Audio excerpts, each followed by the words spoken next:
2027 et 2028, je dois vous le dire, comme nous ne faisons pas une loi de programmation, et je ne serai plus là. En 2028, il est effectivement, je pense que je ne serai plus là. Constitution, troisième alinéa, le gouvernement est responsable devant le Parlement et pas l'inverse. Vous avez prolongé une séance, vous avez interrompu cette séance, vous interrompez encore un vote. Non, ce n'est pas un rappel au règlement, je vous remercie. Non, merci. Qui a dit ça? Je vous rappelle juste que la seule personne qui a interrompu la séance, c'est la présidente de séance. En l'occurrence, c'est la présidente de séance qui a interrompu la séance. À moins que vous remettiez en cause la présidente de séance. Non, donc on peut continuer.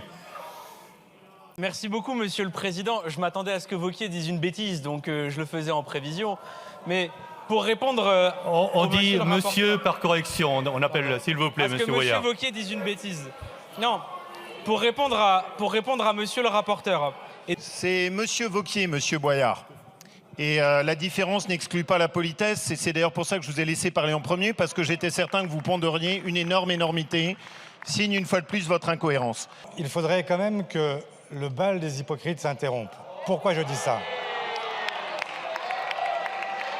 Mais pourquoi vous sentez-vous visé quand je dis le bal des hypocrites?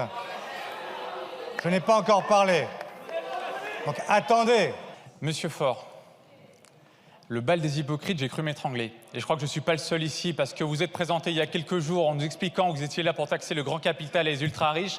Et maintenant, on vous voit faire les poches des petits épargnants et de la France qui travaille. C'est ça la réalité aujourd'hui. Moi, je voulais répondre aux députés du Rassemblement national qui étaient outrés qu'on ait augmenté de 2,7 milliards d'euros les recettes en taxant, effectivement, en augmentant la contribution des revenus du capital sur la CSG.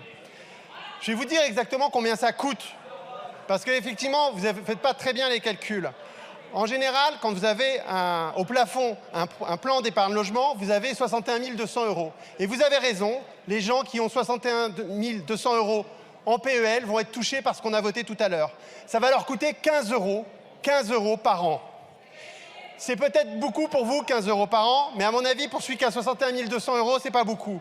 Mais surtout, ce que je veux vous dire, et là où vous êtes hypocrite, collègues du RN, c'est que vous êtes pour être pris en charge dans les urgences. Quand vous arrivez dans les urgences, vous êtes pris pour être pris en charge. Par contre, en fait, vous n'êtes pas pour payer. C'est ça le problème. À un moment donné, il faut trouver les recettes.